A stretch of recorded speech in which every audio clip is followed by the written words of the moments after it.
to someone listening to this without any visuals, it might sound like the two of us are possibly white people. Yes. I guess a big part of the video aspect for me is like, I want to show my Asian face. Wow. Like in the same way that when I saw Quan from Regurgitator Yes. in music videos, Mai from Heartbreak High, I want people to see like, hey, this is the kind of guy that his face looks like someone who would be a pharmacist at my local pharmacy. But he's making music.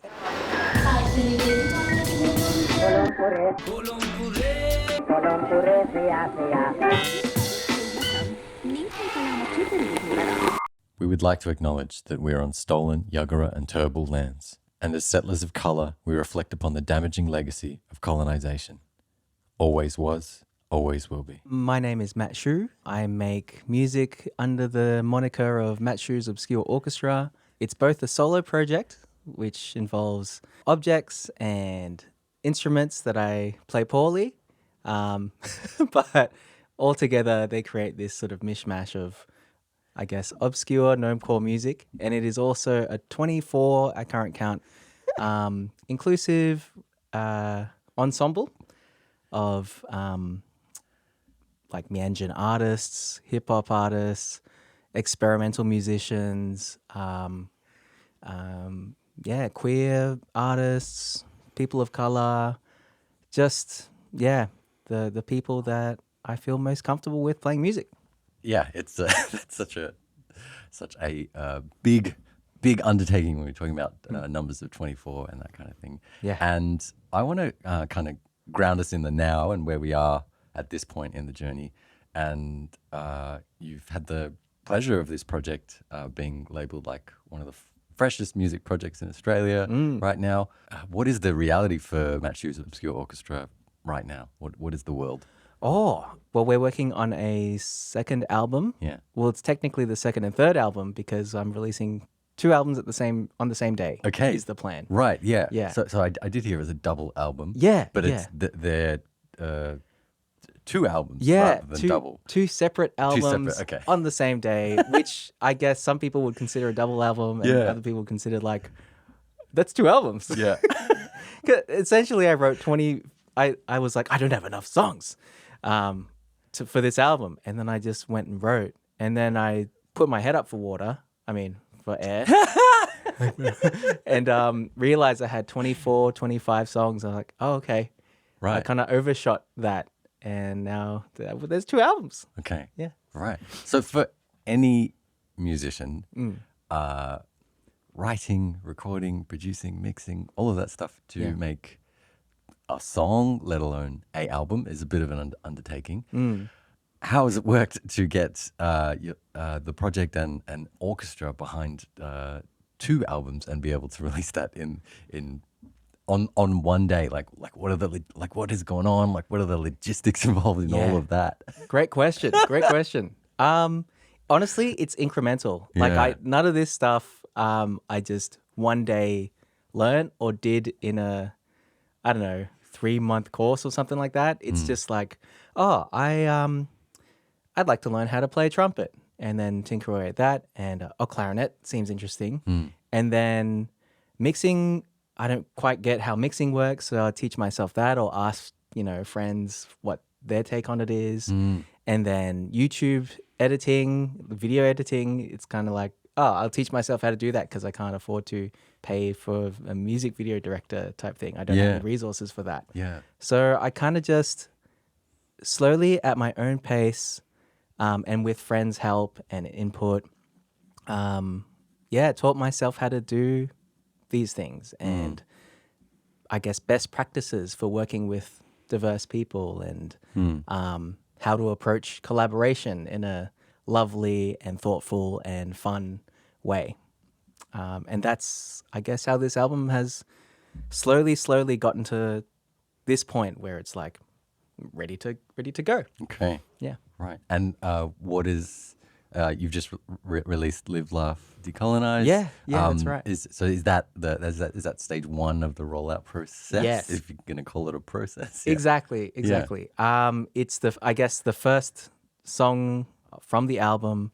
I don't know, it feels weird to think of it as this kind of like overarching marketing plan or something. Right, It's yeah. just like, I made music. Here it is. Yeah. Enjoy, sort Yeah. of thing. Yeah. And I've previously just, I guess, done it independently, released music, which is fine, but a lot of effort and a lot of emails to write. So I enlisted the help of 4,000 Records, Okay.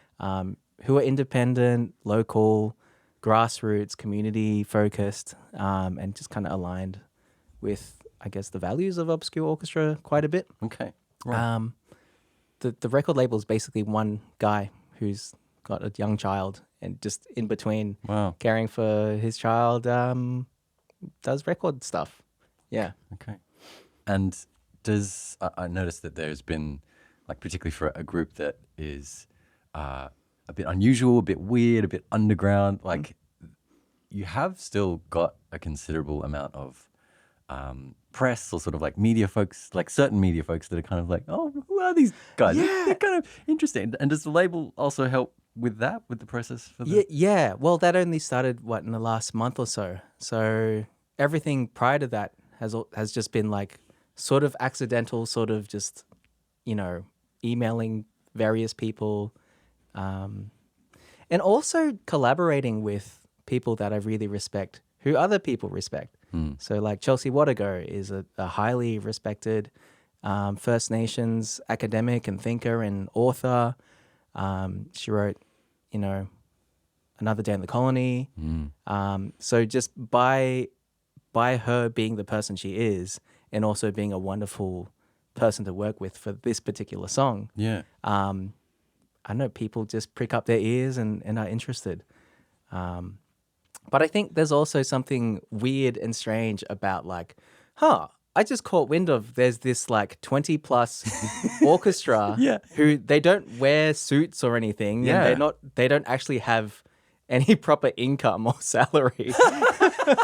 They just play gig to gig, and they don't adhere to any like rehearsal schedule. There's no uniform. There's no like formality or pomp and circumstance, and they don't play classical music, although on the surface and the vague outlines of it is they kind of look like a orchestra-sized amorphous being. Yeah. What is that thing? Yes. And then people kind of like, yeah, what is that? Okay.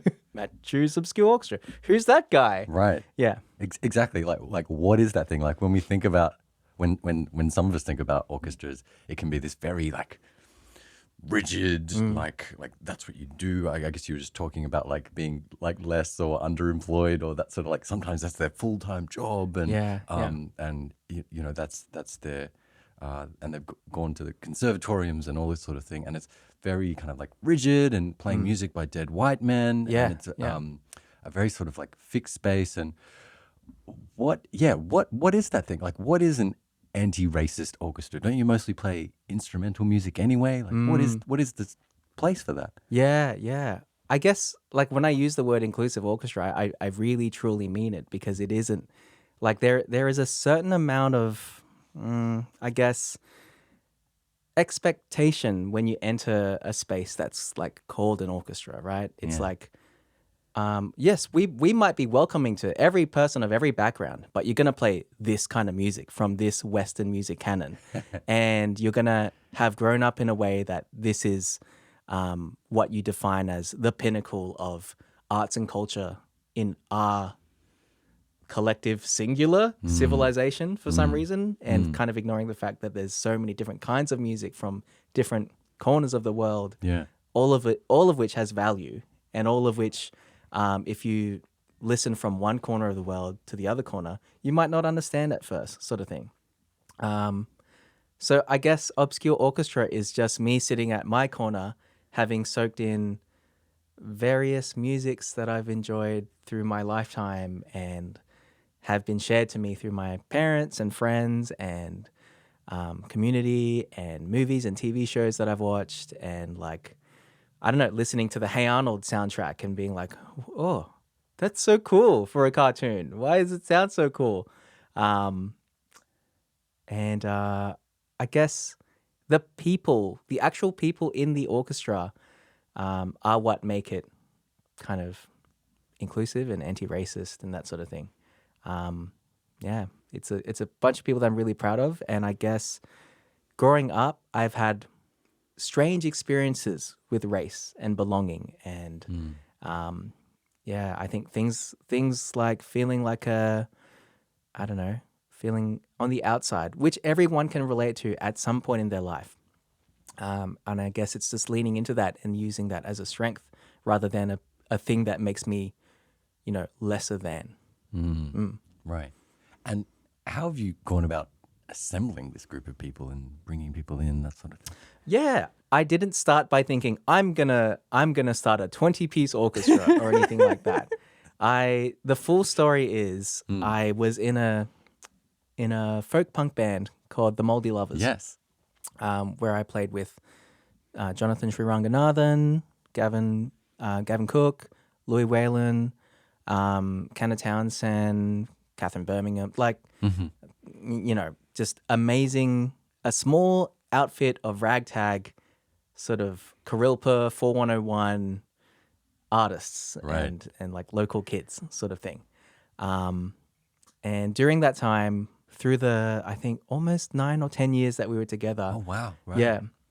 Started in 2010. So I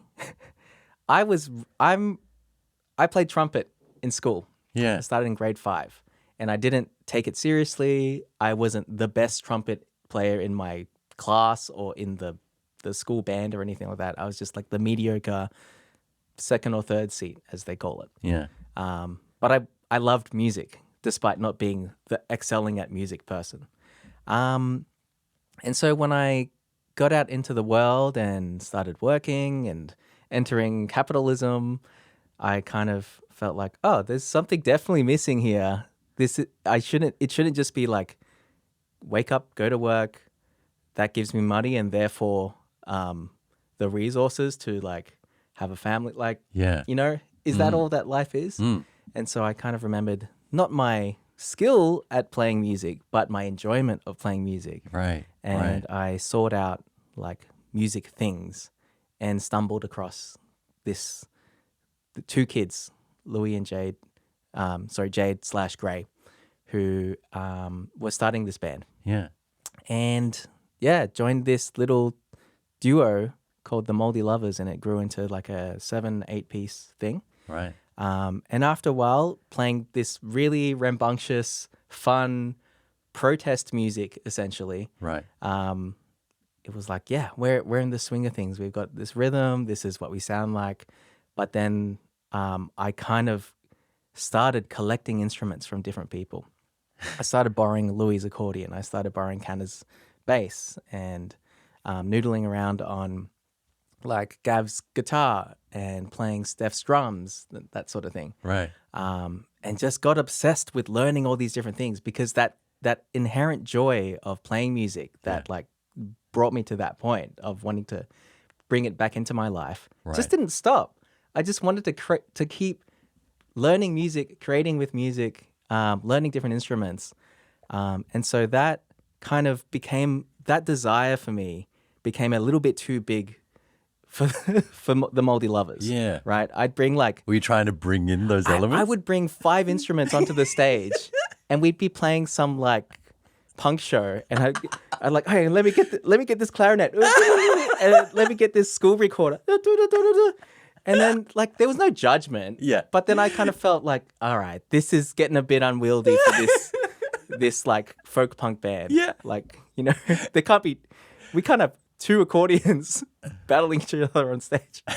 Anyway, so this became, with the encouragement of basically all the members, but especially Louis and especially Jonathan, kind of like, you're kind of like a dark horse was the word they used. Like you've got this skill set and you're amazing at coming up with trumpet hooks and lines. Right. But there's all this other stuff that's bubbling under the surface and you should explore that. So I did. And so I started making and tinkering with these like little experimental songs, I guess, or experiments. And they honestly would just be like taking this glass and like this pen and Yeah. and then a mbira that I got from the Oxfam shop, and just making little nonsensical, dinky, like play school sounding tunes. Right. And then they just grew more and more elaborate. And then that became a thing called Matt Hsu's Obscure Orchestra.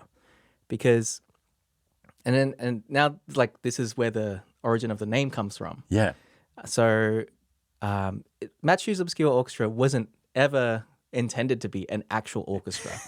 It was like, oh, if I put my name up on a, what's it called? Like a chalkboard. Oh, yeah. Like, someone's going to come up and perform now at this chalkboard thing. Yeah. His name's Matt Hsu. We don't know what that means. Is that like is he going to do covers on a keyboard or something? Right. Like I've seen some, I don't know, people do when I just see a name. So I wanted to come up with a name that kind of helped people with the expectation of what they were about to see. Because I'm going to bring like 15 instruments onto stage with a loop pedal. Right. And do my thing. And so I thought, okay, Matt Hsu. People can't even pronounce my last name properly, right? They're always like, Hsu, Tsu, Chu. You put the S and the H in the wrong place. You switched it around. And I'm like, okay, no, it's Matt Hsu. The H comes first because it's a Taiwanese thing for some reason. Just roll with it, but I never get it. Yeah. So I was like, okay. I mean, not that there's not hundreds of examples of non-phonetic uses in the English language. Exactly. Yes. Irish names. Yes. Siobhan? Yes. Syroban? Exactly. What? Anyway, so I was like, all right, they need something to latch onto that will also kind of set up an expectation of what they're about to see. Yeah. So like Matt Hsu, okay, a name is a name. It could be anyone. But Obscure Orchestra, the orchestra gives you the idea that there's going to be all these different instruments and they're going to be, instruments you don't see every day. I used bicycle spokes for a show, just like turning the wheel and going ding, ding, ding, ding, ding, ding, ding, like clanging it. Right. So it's like, it's an obscure. Early Frank Zappa style there. Yeah. Just, without the good mustache. And then obscure, it's like weird stuff. Orchestra, there's a whole bunch of instruments that this person is going to play. So it's as simple as that. Okay. And then once a body of music started being created, I think I didn't stop until about like 15 little experiments. I'm like, oh, okay, wow, I've made all this music and somehow I've got to perform it because these TEDx people want me to perform it. Right. And I was kind of using a loop pedal, but not very well, and kept going out of time. Oh, yeah. And after doing that show, it didn't go too bad. Okay. But after doing that show, I was like, I can't do that again.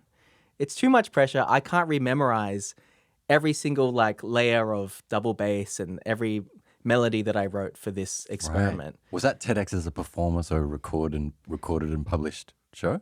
It was both. It was they recorded it. It's on YouTube. Oh, right. But it was also like a live performance-y thing. Yeah, okay. TEDx QT. No pressure. Yeah. It's terrifying. Yeah. Terrifying. Yeah. And so I was like, okay, I need to have some friends together to start this thing. This is a very long-winded answer to your question. I'm loving it. Keep going. Yeah. So I first started with the people that I knew, that I trusted. So I started with that core bunch of Mouldy Lovers members.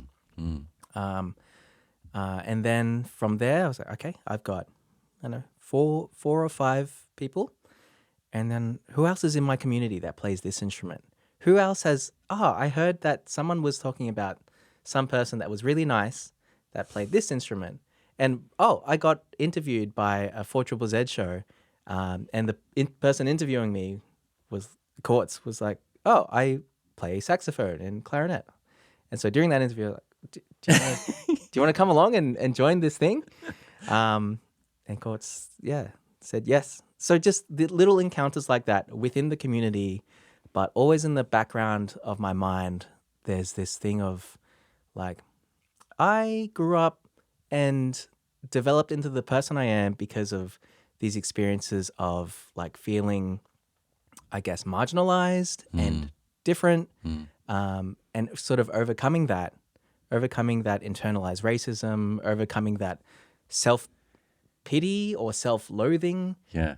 into this sort of celebratory, this is the person I am. And if not on purpose, then by sort of unconsciousness, people with that sort of same overlapping experience or mindset seem to gravitate towards obscure orchestra, or I seem to gravitate towards seeking them out. Right. Yeah. Okay. And that's, I guess, the story up until today. Right. Right. And at the number of 24 people, I've been in bands up to 12 piece in the distant past. Yeah. And I remember that is often like herding cats and that kind of like, I mean, any band can be like a, 4 or 5 way relationship. Like you're very involved in each other's lives and all the dynamics of all that. And how do you go about herding those herding the cats is probably not the nicest way of saying it, but like wrangling wrangling artists, wrangling musicians, pulling everyone together, getting everyone even to a rehearsal. How does that happen? It's kind of like the Power Rangers, right? If the Power Rangers didn't have a weekly battle with some monster, it was like, if it was seasonal. Okay. If it was like, once every couple of months we have to battle a monster. Yeah. So it's like, all right, Jason, Tommy, like, Trini, it's time, sort of thing. So just, we've got this show coming up. It's in 3 months' time. Let's assemble like a bunch of, Super Sentai superheroes sort of thing. Okay. We have a group chat. Is the real answer. Yeah. Yeah, we have a group chat. We have 2 group chats, in fact. Yes. We have OO, which is the general chat, and then OO nuts and bolts, which is like, all right, we talk too much crap in the main chat. We just need a place where the dates are there, the rehearsal times are there, and we try to keep that to a minimum. The essential. Yeah, right. So, yeah. Is it on WhatsApp? It's on Messenger. It's on Messenger. Messenger, Okay, yeah. Great. What else? And we all keep in touch, and we go rock climbing together. I might meet up with individuals or a few for lunch. Just a few might come over for their own solo projects and want to use my microphone and set up at home, which Nima's going to do. I saw Saro for lunch, like 2 weeks ago before we both got a cold. Like I caught up with Han not too long ago at a cafe. Like we're all in each other's lives. But yes, once it's like time to assemble, it's like group chat. Let's put out 10 options of dates. Yeah. Click the one that Yeah. Now, Picking date. And is there also a sense of like, almost like with the run clubs and that sort of thing, is there like a bit of a collective community accountability as well with that as well? Yes, Right. 100%. Okay. 100%. I kind of, like our Western idea of leadership, where it's like this charismatic, like loud-voiced person who, when everyone's like being rambunctious, like it's like, quiet and listen to me now. Yeah. Like, no.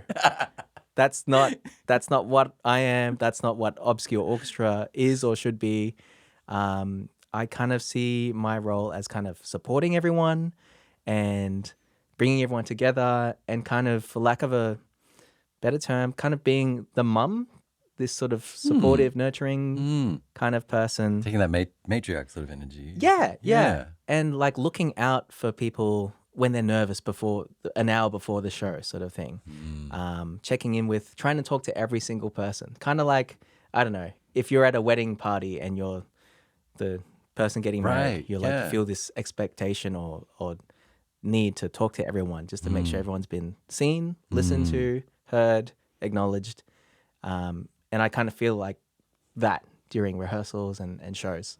Every single member has been so crucial in kind of not only, interpreting the music, but shaping the dynamic, the sense of safety, the community liveliness, I guess, of the orchestra. And I think I kind of set up certain ethics or ethos or something, unconsciously or consciously.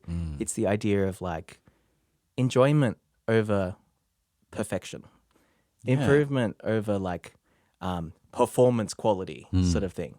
Because those kind of things, I don't know, those things are fine if you're running a classical orchestra, but that's not what I'm interested in. And like also no conductor, thank you. Yeah. It's like if a 4-piece band of like 15-year-olds in their garage can keep time, then 24, artists can keep time. We Right. don't need a person feeling like they're the most important person directing, people. So small things like I'm part of the ensemble, not out in front of you telling you how to keep time. Like Right. not necessary. Okay. Yeah. And what are the rehearsal spaces that you use? Like, do you go more sort of circular when you're in a rehearsal space, or? Yes. Yeah. Always circular for some reason. Yeah. It's nice to see each other. It's nice to face in towards each other. We actually did a show at the Boite Theatre, which was perfect because they were in the round. Yeah. And so we performed the same way that we rehearse. Okay. And it felt very natural. Right. Yeah, something about that roundness. From this next round of rehearsals that we're going to start having, they're going to be in local parks.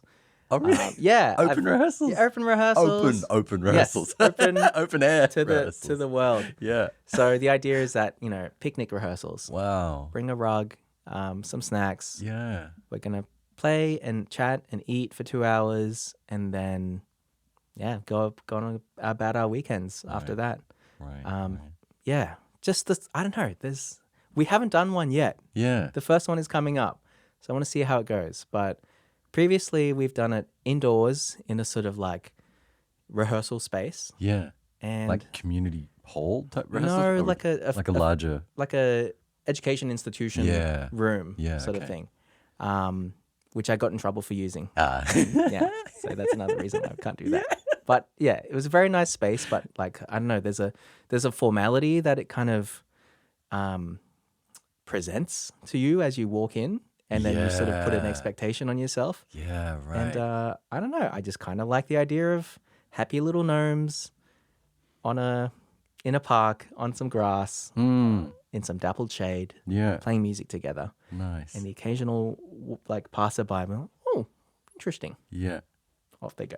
Yeah. I think, isn't that interesting how it's important for the practice or the development of something to be kind of aligned with your purpose and potentially the kind of spaces that you want to be performing in. Yeah. You want to sort of get some of that energy and that environment in the rehearsal space as well. Absolutely.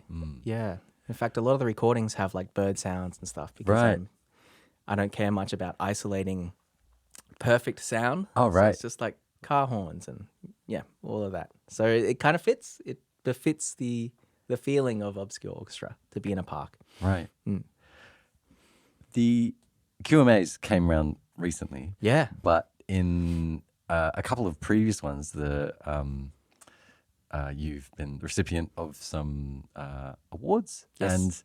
And you mentioned earlier in our conversation today about having some strange experiences growing up. Yeah. And I believe it was your, in 2020, you were recipient of which award from the QMAs? The World Music Award.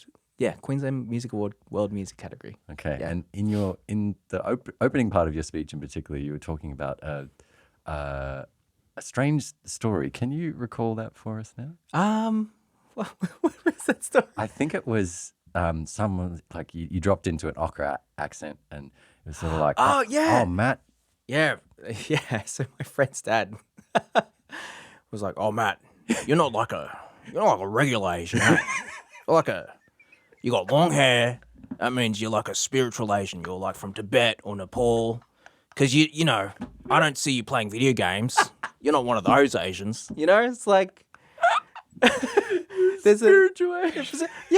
I think there's an assumption that some people make when you are, not white, have long hair, not even have to have facial hair, just the long hair, and it's like, oh, you must be like a mystical Asian kind of thing. Right. Yeah, it's like, no, I just haven't had a haircut in several months. Where was he going? Was this his way of going like, you're all right? Yeah. That the classic like you're okay for an Asian kind of thing, but with a sort of spiritual twist, Okay. little zest. Yeah. Right. Little like, oh, I don't know, you could levitate if you meditated. Yeah, I don't. There's something about race dynamics in Australia that, I mean, it's colonization, right? It's like, the empire, the British Empire went and kind of, invaded all these different countries, hundreds of countries. And then now it's like, why do we have so many not white people in the UK? Why is it like we went out and said that like the British Empire way of living is the best way, and then made them want to come here, and took from those countries and made them less so. Yeah, exactly. And why are they all here now? Kind of thing. It's like, well, you went on this massive press tour plus murder of like, this is the best way to live. Like, this is the pinnacle of civilization. And then all of a sudden it's like, but why did they come? Yeah. It's like, your press tour was somewhat successful, I guess. Right. And you killed a lot of people. Yeah. So they're like displaced in their lineage and all these things. I mean, that settler colonial project is ongoing, right? It's ongoing. Yeah. And it makes me think about like my place as diaspora, as Taiwanese diaspora. And Taiwan has its own really interesting histories as well with its indigenous peoples and like China and just like various colonial forces. Yeah. Where was I going with this? Australia is an interesting place. And growing up in it, I think, because I was born in the like late 80s, I kind of, I don't know, it was at a time when Australia or Queensland or Brisbane was figuring out like what this multiculturalism thing is. So I had like lots of lovely experiences of running around barefoot in Logan and Cooper's Plains and hanging out with all different kids from different like backgrounds. Yeah. But then the parents kind of being like, well, what are you doing in my house? Kind of thing. Like, what are you going to, are there going to be more of you in this country? Kind of thing. Wow. Feeling that as a kid. Yeah. And, also lots of good experiences, like a kindly white grandpa walking on the footpath and giving me like one of those winks, you're good with me sort of thing. Yeah. But then every one of those, 10 cars drive by, like, fuck off to where you came from, kind of thing. Wow. And then, like, every Australia Day since then, that's continued to happen well into adulthood. Yeah. It's just that day in particular has a particular jump in it being open season for calling out races. Yeah, it's like this pride in sort of in the colonial project, I suppose. Like Australia, it's like, in brackets for white people kind of thing is how it's meant to be. It's interesting, this idea of diversity and multiculturalism in a corporate sense. It's like, we want to show that we have diversity, and therefore let's have a photo shoot where it's like we have 4 white guys, 4 white people, and then, I don't know, 1 black guy, 1 sort of, brown person, 1 Asian person, and someone who's like, visibly or somehow signposted as queer sort of thing. It's like, is that what diversity is? Is it like, as long as there's mostly straight white people and then a smattering of a little seasoning, like non that's what diversity is? Yeah. It's like, wouldn't it be mind blowing if you enter a space and it's like, oh, wait, the default isn't that, it's anyway. I'm gonna go down a road that When you're mentioning your connection with being Taiwanese Australian and getting to know your place as diaspora within that community, that makes me think of your 2022 QMA experience and the even more amazing speech that came out of that. Yeah. Was it a different recognition that you were receiving that year? No, it was the same It was one. the same one. Oh, you've won the same one twice. Yeah. Great. Yeah. And is that one fresher in your mind? Can you retell us a bit about that speech and that moment? Yeah. I guess I had around that time I was working at 4ZZZ, so really looking at the music industry as a whole, and the way it works, and the kinds of people that have power, and the kinds of people that are used to generate more power for the people up top, sort of thing. And I noticed that, like, in kind of like what we were saying about that photo shoot, analogy. Yeah. There's a lot of diverse faces in front of camera and in front of the microphone these days, but still not a lot of people of different marginalities sort of behind the scenes in positions of power. So I'm in a room full of music industry titans, record industry CEOs, important The people. establishment of the industry. Yeah. So it was a direct message to them, just like don't just support diverse people underneath you. Support them to be in positions of power. Yeah, it's as simple as that. I've got to win more awards so you can have more like question jumping off points. Like in your 2025 award, you said this, and in 2027, you changed it up a little bit by saying this. Well, yeah, I don't know. Maybe they'll start thinking twice about giving you awards if you keep switching it up. But alternately, maybe you will be contributing to the development and refinement or correction, should we say, of that culture. I think by and large, organizations like that are trying to move in those directions. I guess it takes time, or it takes like a radical moment of change. Yes. Either or. Right. Maybe sometimes both. But there is movement in that direction. I genuinely feel like there's movement in that direction. Right. There is an Instagram page actually called, what is it? Lineups without males? Yes. Love that page. It's so amazing. good. Yeah, yes. yeah. And making it visible. Making it by, super, yeah. By making the male artists' names invisible on the light. It's an amazing work. That's right. Love that.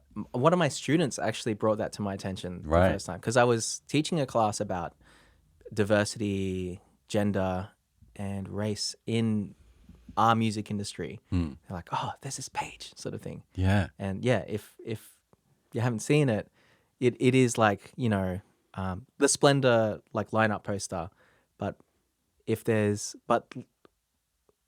I guess trying to see how many of those have at least one member that's female identifying. Yes. And it's like, oh, not the headliner, so that's empty. Not even the second tier big headliner, second row people.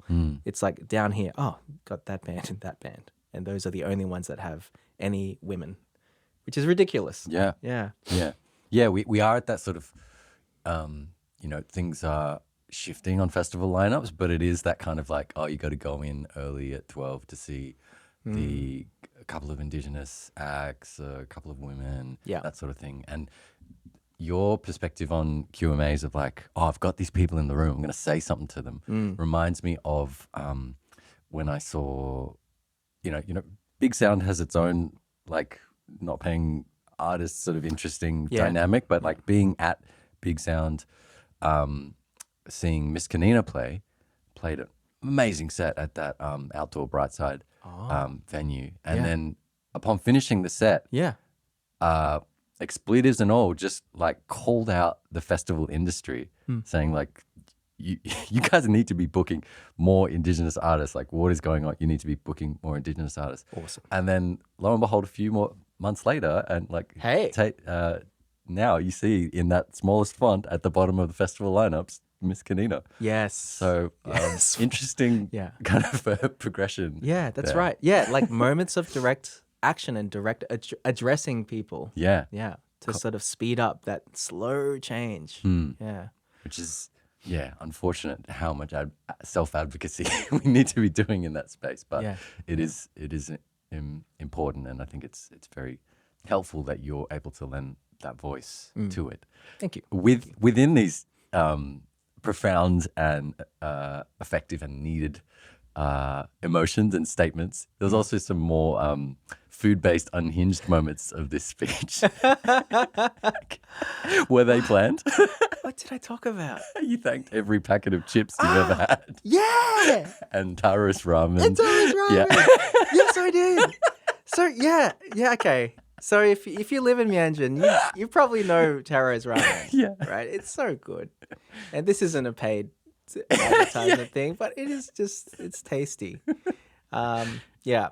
And I there's a song that I guess a minor obscure orchestra, like a little single I put out maybe last year. Yeah. Called Eat the World. And around that time I had gone to the doctor because of stomach abdominal pains, and found out that I have fatty liver disease. For like it's a thing that 70-year-old Homer Simpson looking guys get. Yeah. Right? Yeah. It's like this older person thing. If you're really, really unhealthy, if you're like, I don't know, the stereotypical image of like an American at a diner, just like, I'm going to eat 4 steaks at the same time. So somehow internally, like externally, I look like an average-ish person. Inside, I'm like a Homer Simpson unhealthy thing, because I've been eating like chips, fried chicken, ramen, and like the good fatty tonkotsu ramen, not the healthier shoyu, stuff. Okay. And so I internally almost ruined my insides, and so I went on this diet, and I missed bad food so much that I wanted to eat the world. So I wrote that song. Right. Yeah.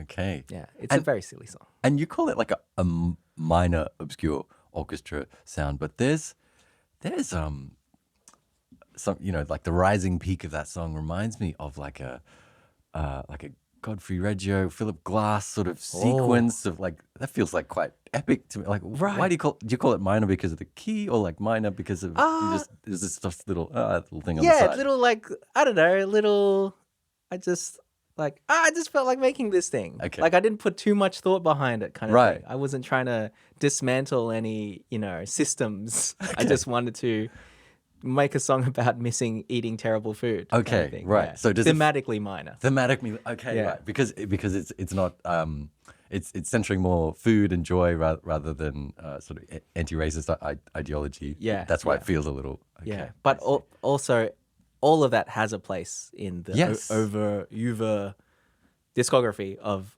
Obscure Orchestra. Like, Right. I think an important part of the music that we make is that it's silly, but then sometimes it's like, explores deep issues, and sometimes it explores deep issues in a silly way, Yeah, okay. which is why Live, Laugh to Colonize is kind of like an inversion of that silly Live, Laugh, Love, like talk to the manager, I want to speak to the manager kind of, meme. Yeah. Yeah. And so that is a tune that does, it's sort of, I don't know if you like necessarily like designed it. I don't think you necessarily designed it as an approachable way, but you, it seems like through centering joy in that tune, you're kind of like giving ourselves permission to explore some of those deeper topics with a bit of. Yes. So I strongly have this set of experiences where I've been asked to talk about like diversity and cultural, difference and stuff like that. Right. And the expectation from organizations that typically are sort of white run at the top is that like, can you dig into the trauma? Yes. Can you talk about like the sad times? Yeah. I'm like, I don't really like, that's part of the story. Yeah. But it's not all the story. Yeah. There's also this joy and solidarity of like when I get to hang out with another person of color and kind of shoot the shit and talk about the funny stuff and the funny incidents of racism Yeah. that happened Yeah. and that like friend's dad who was like, Yeah. you're a spiritual Asian. Like that stuff's hilarious Yes. and not all, traumatic necessarily. Mm. And I wanna explore that. So Live, Laughter, Colonize, like the instrumentals in themselves are kind of this. I use an ocarina and kitchen utensils. It's kind of like this treehouse, sparkly, jaunty instrumental, which completely belies the anti-racist themes. But also, it's like I wanted to make a Trojan horse style song Right. that people are Okay. like, this is bouncy. Yeah, yeah. And it's like, oh, okay, yeah, racism equal bad.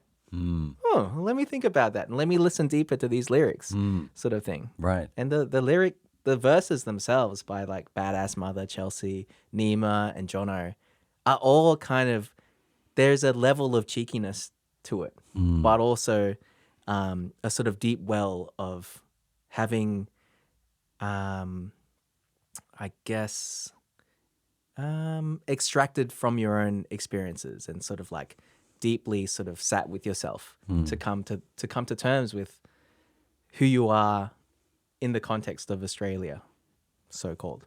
Yeah. So it's like both cheeky, but also there's depth there. Yeah.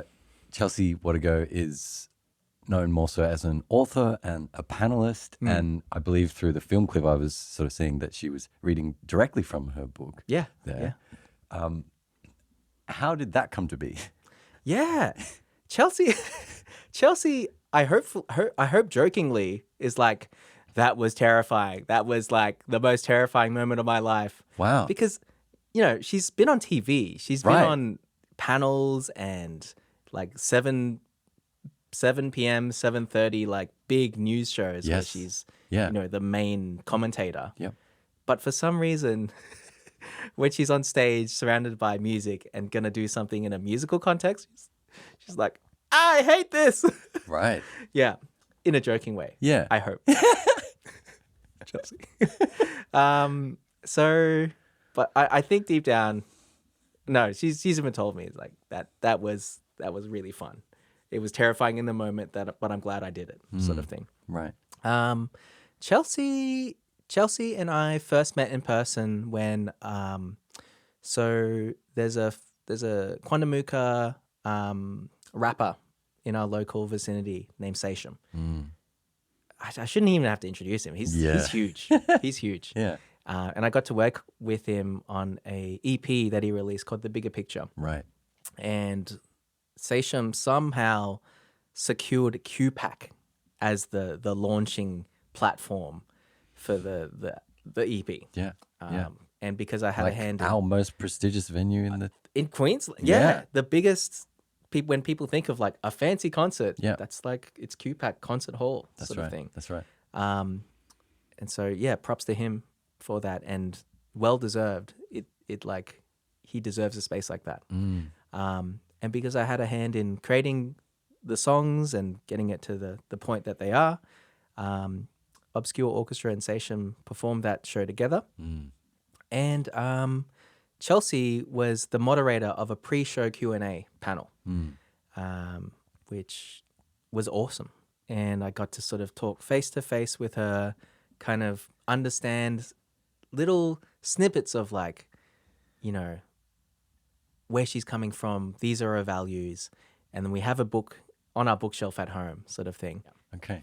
When a festival and a festival space like, say, Burning Man in the US, the main one, uses the term radical inclusivity, it is, to me, it's fairly loaded in the inherent whiteness of many of those festival spaces. And in that one in particular, like, you've got Silicon Valley tech bros coming in, so like, they're also radically included.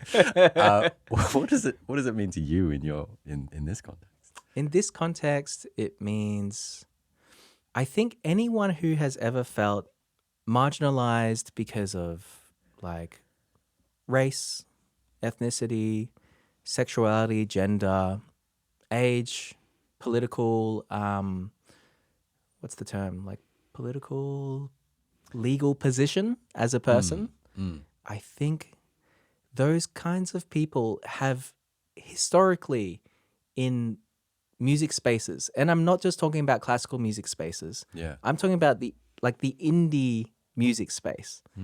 Haven't always been included.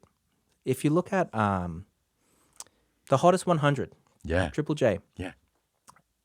or let's see, Frankie magazine, Okay. in this sort of like indie, sort of the indie fashion version of indie culture. Right. If you look at the first 20 covers of those magazines, it's all white women. If you look at the Triple J Hottest 100 top 20 for the last, 30, 40 years. It hasn't even gone that long. Maybe not. But if you look at them, it's like, oh, wow, there's a lot of white people, and only in the last couple of years has there been a fraction of them be people of color, Yeah. sort of thing. And that's not actually representative of actual culture or youth culture, because youth culture explores a lot of different diversities naturally. But then for some reason, the gatekeepers of the previous generation that are running radio stations and editors of magazines and stuff like that Yeah. are kind of like just a step behind, just holding on to this like, this is what my view of Australian indie music is, Right. and this is what we'll continue to perpetuate. Yeah. So radically inclusive to me is just, a space where everyone, and I mean everyone, not just in some vague sense, but Yeah. everyone has a voice to sort of say what they feel, and in this context, like sing or play how they feel, sort of thing. Like, I think I can connect and admire the way you think about and express these things, and I wonder if it's that that sense of being a musician, being able to improvise, is that how is it some of that nature that you're stringing this together? And also, I'm curious about how have you gotten so I guess like sharp or articulate on these ideas of anti-racism and cultural representation and diversity, that kind of thing? I don't think any of it has been deliberate, honestly. Like I have kind of shaped the person I am into from some unconscious kind of like, navigating of the stream and the waters of growing up in this place. And I guess we're all reacting to stimulus and experiences, especially when we're younger and we're kind of like not the instigators of things that we don't want to be part of, kind of thing, like racial attacks or something like that. But I think at every stage of this project and how I got from Sunnybank kid to being Matt Hsu, the composer, obscure orchestra person, has all kind of been not accidental, but kind of like, I've kind of bounced from this thing and reacted to that, and I've happened to sort of like find my footing and find my balance and ended up at this point. And I don't know how I got here. I'm probably the person least likely to lead an orchestra or be like, a musician type person. Yeah. But yeah, I'm glad. Yeah. I often have this like thought experiment where had I not joined the Mouldy Lovers at that point in my life where I was feeling like, I need something. Had I not done that and just continued like, screw it, I'll just continue doing my like suit and tie job and just keep going down this road and being less happy, I suppose. Yeah, I don't know. Or had I grown up in Taiwan, would I have ended up with Taiwanese version of obscure orchestra or something? Yeah. Yeah, would I have? And I don't know. These are all really interesting like thought experiments, I suppose. But I feel like in terms of anti-racism and talking about it and being a, being a person who talks about this sort of stuff, it's just all survival, but also wanting to help the next generation of people survive this. I remember, have you ever watched Heartbreak High, like the 90s Heartbreak High? Yeah, yeah. Okay. There was a character in it in season 3 or 4 or something. Her name was Mai, and she was like this Asian Australian feminist activist student. Right. And I remember having very early memories of being, 10 years old and watching her on TV being like, she's awesome. I want to be her when I grow up. And then around the same time seeing Regurgitator. Yes. Just on like Rage or like the morning version of Rage. I think particularly song formerly known as. Yeah. Where he and Ben and what's the drummer's name? Yeah, we're like just like cruising through Tokyo and just like headbanging and like dun, dun, dun, dun, and having a great time. And me realizing like, oh, I have all these expectations on me from my local community and from media that being an Asian kid means be studious, don't be too like sporty, and like no one's gonna see you as a funny, artsy, artistic person. You're probably just gonna become a lawyer, pharmacist, respectable, money-getting job. Yeah. And from those examples, like I've always thought, I don't want that. But seeing Mai and seeing Kwan were kind of like the beacons for that. Like, okay, kind of like protest, activist, musician, artist, having fun. Both of them have this sort of spark of joy in their life. I don't know, those were the kind of like icons for me growing up and shaped me to the person that I am today. Plus every Studio Ghibli film that ever existed. Amazing. Yeah. It's like we really do owe a lot to the handful of trailblazers that were able to make it through in the 90s and 80s and in time leading up to now. Yeah. Because I mean, we recognize the challenges and lack of representation and the sort of seasoning of diversity, token diversity on there. And just to think about how the phrase that's coming to mind was like, I think it was from Ruby the other night on the panel, was like, Kathy Freeman was not celebrated as an Australian until she was a champion. Right. She had to become the best of the best as a First Nation. Yes. First Australian. Yeah. To become a champion. And it's just like, you're right. Against those barriers. I remember around that time, 2000 Olympics, right? And it was the narrative from Channel 9, 7, 10 was like, she's an Australian Olympian. And then the kind of First Nations, Indigenous like histories and complexities of her personhood were kind of just gently swept under the rug as we celebrated her Australianness. Yes. And that always felt very wrong to me, even as a young person watching that. And the whole country lost their shit when she brought out the Indigenous flag alongside the colonizer, the Australian flag. Like, here's one for you, God here's one forbid. for me. Yeah. Like, it's all good here. Yes. This is my culture. Yeah. This is my history. Actually, this is our shared history. We are all involved in this. And this is one for you. Nothing more beautiful than that. Absolutely. So good. Yeah. Yeah.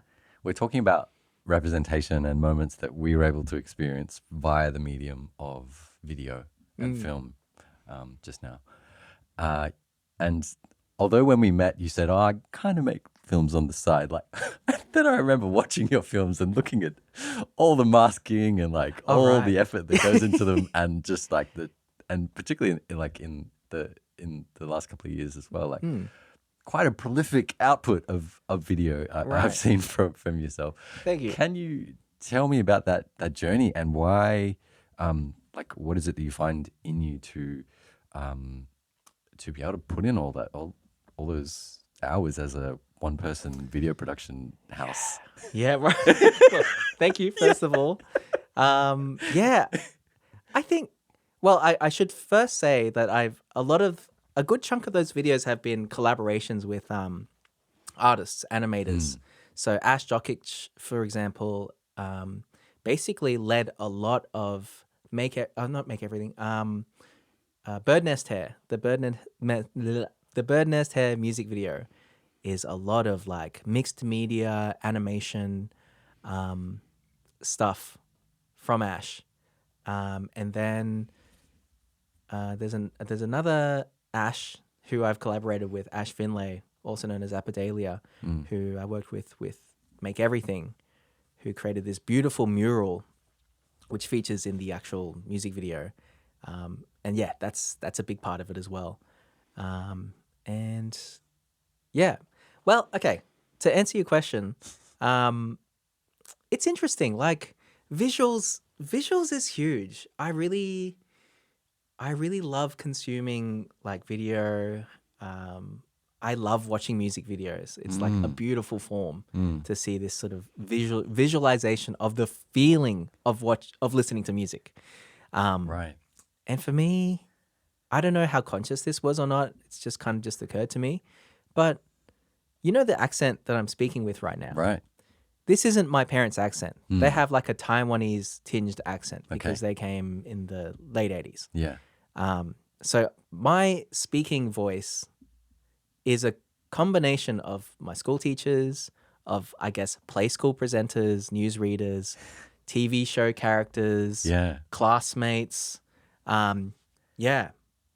And so to someone listening to this without any visuals, it might sound like the two of us are possibly white people. Yes. Possibly. Yeah. Possibly. I don't know. Maybe there is a tiny twinge of Taiwanese-ness. I doubt it because of the way we grew up. Yeah. So I guess a big part of the video aspect for me is like, I want to show my Asian face. Wow. Yeah. Right?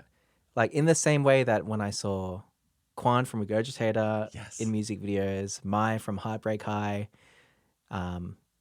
in Heartbreak High after school, like I want people to see like, hey, this is this is the kind of guy that, you know, his face looks like someone who would be a pharmacist at my local pharmacy. But he's making music, and not just like classical music or like straight down the road indie music, but weird experimental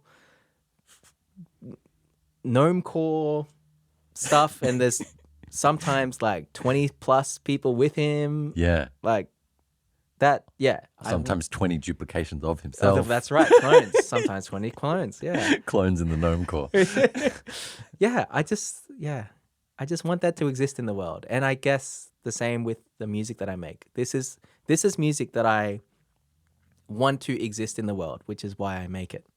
And I don't think it's any more complicated than that. It's like every time someone creates something with and is not taking the piss out of themselves, is like, I want to create something because I want it to exist. Yeah. Otherwise, you know, it's just an exercise in marketing and capitalism, I suppose. Yeah. Beautiful. There has been so much beauty in what you've shared with us today, and I just really want to thank you for coming on Creator Tales. Thanks so much, Dylan. Thank you. This was a pleasure. This is so good.